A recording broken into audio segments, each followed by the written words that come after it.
বিভিন্ন সময়ে আমাদের কেক ডেকোরেশনের সময় বিভিন্ন টাইপের কেক প্রয়োজন হয়।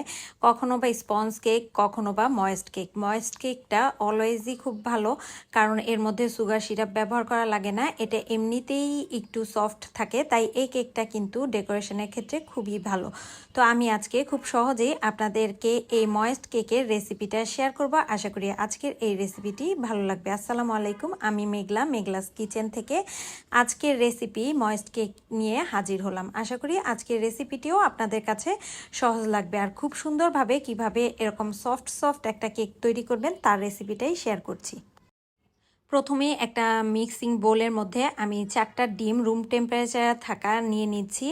অবশ্যই কেক তৈরির ক্ষেত্রে রুমের স্বাভাবিক তাপমাত্রার যে ডিমগুলো থাকে সেগুলো নেয়ার চেষ্টা করবেন, আর ফ্রিজে থাকলে কমপক্ষে আধা ঘন্টা আগে বের করবেন। এবার আমি কুসুমগুলোকে আলাদা করে নিচ্ছি, তবে খানিকটা কুসুম আমার ভেঙে গিয়েছে, এটাতে কোনো প্রবলেম নেই। তো এটাকে একটা সাইডে সরিয়ে রেখে এখানে আমি নিয়ে নিচ্ছি 3 টেবিল চামচ পরিমাণ স্বাভাবিক তাপমাত্রার দুধ, আর সাথে দিয়ে দিচ্ছি এখানে 3 টেবিল চামচ পরিমাণ সয়াবিন তেল। এবার একটা হ্যান্ড হুইস্কের সাহায্যে এটাকে খুব ভালোভাবে মিক্স করে নিচ্ছি যতক্ষণ না পর্যন্ত এর টেক্সচারটা ক্রিমি একটা টেক্সচারে পরিণত হয়। কালারটা চেঞ্জ হয়ে দেখতে পাচ্ছেন একদম ক্রিমের মতো হয়ে গিয়েছে। তো এই পর্যায়ে এর মধ্যে আমি কুসুমগুলোকে দিয়ে দিচ্ছি, আর এই কুসুমটা দিয়ে এর মধ্যে খুব ভালোভাবে নেড়ে আবারও একটা ক্রিমের মতো টেক্সচার তৈরি করে নিব। কালারটা চেঞ্জ হয়ে দেখতে পাবেন যে একটু সাদাটে হয়ে গিয়েছে, তখন এর মধ্যে 1 চা চামচ পরিমাণ ভ্যানিলা এসেন্স দিয়ে দিচ্ছি, আর সাথে দিয়ে দিচ্ছি এখানে 1/4 কাপ পরিমাণ ময়দা আর 1 চা চামচ পরিমাণ বেকিং পাউডার। এবার এই শুকনো উপকরণগুলোকে ভালোভাবে চেলে নিচ্ছি। এক্সট্রা যে অংশটা আছে সেটা ফেলে দিচ্ছি। এবার স্প্যাচুলার সাহায্যে এটাকে খুব ভালোভাবে মিক্স করে নিচ্ছি যতক্ষণ না পর্যন্ত স্মুথ হয়ে যাচ্ছে, ঠিক ততক্ষণ কাট অ্যান্ড ফোল্ড মেথডে এটাকে মিক্স করে নিচ্ছি। এরপর যখন টেক্সচারটা এমন হয়ে গিয়েছে তখন এটাকে একটা সাইডে সরিয়ে রেখে দিচ্ছি। এবার ডিমের সাদা অংশটাকে ফোম করে নিব, আর এর সাথে 1/4 কাপ পরিমাণ চিনি নিয়ে নিয়েছি। চিনিটাকে আমি অল্প অল্প পরিমাণ করে দিব আর মিক্স করতে থাকবো। এতে করে চিনিটা খুব ভালোভাবে মিক্স হয়ে যাবে, আর যদি একসাথে দিই সেক্ষেত্রে কিন্তু চিনিটা ভালোভাবে মিক্স হবে না। আমি 4 বারে চিনিটাকে দিয়েছি, আর দেখতে পাচ্ছেন যখনই বিটার দিয়ে এরকম লেখার পরে কোনো কিছু মুছে যাচ্ছে না তখন বুঝতে হবে যে এই টেক্সচারটা ঠিকঠাক হয়েছে। অথবা ডিমের ফোমটা যদি এরকম স্টিপ পিক হয় তখন বুঝতে পারবেন যে কেকের এই ফোমটা রেডি। এবার কেকের জন্য ডিমের যে সাদা ফোমটা তৈরি করেছি সেখান থেকে কিছুটা ফোম হচ্ছে ডিমের কুসুমের যে মিশ্রণ সেখানে নিয়ে নিচ্ছি, আর আলতো করে কাট অ্যান্ড ফোল্ড মেথডে এটাকে সাবধানে কিছু সময় নিয়ে মিক্স করে নিতে হবে। অবশ্যই এই কাজটা ধৈর্য নিয়ে করতে হবে, তাড়াহুড়া করলে কেকের যে ফোমি একটা ভাব সেটা কিন্তু নষ্ট হয়ে যাবে, তাই আস্তে আস্তে করে এই কাজটা করে নিতে হবে।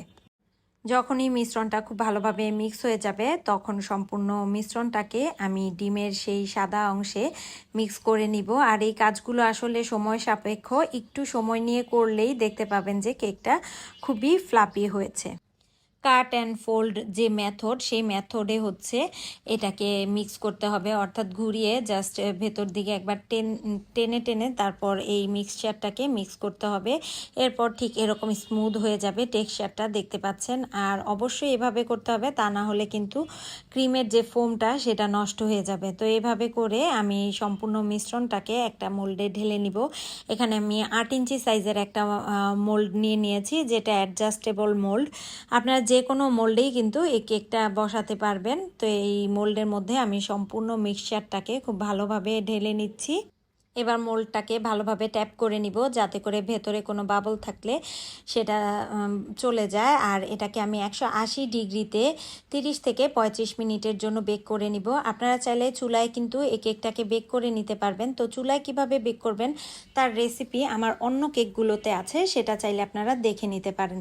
এরপর কেকটা যখন হয়ে গিয়েছে তখন আমি এটাকে বের করে প্রায় 20-25 মিনিটের মতন ঠান্ডা করে নিয়েছি। এবার এটাকে কেক মোল্ড থেকে আলাদা করে নিচ্ছি। দেখতে পাচ্ছেন কেকের কালারটা কতটা সুন্দর এসেছে, আর এটা কিন্তু খুবই সুন্দরভাবে ফুলেছিল। যেহেতু ঠান্ডা হয়ে গেছে তাই কেকটা একটু চেপে গিয়েছে, তবে কেকের টেস্ট এবং হচ্ছে পারফেক্টনেস কিন্তু কোনো অংশে কম হয়নি।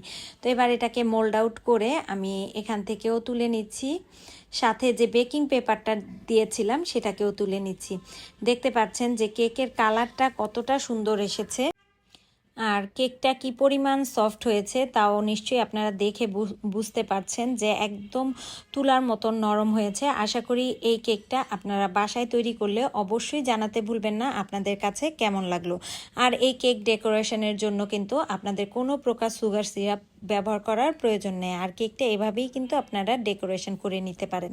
এই কেকটা দিয়েই আমি সেভোয়ের যে আইসক্রিম কেকটা সেটা ডেকোরেশন করেছি। তার রেসিপি লিঙ্কটা আমি ডেসক্রিপশন বক্সে দিয়ে রাখবো, আশা করি আপনারা চেক করতে ভুলবেন না।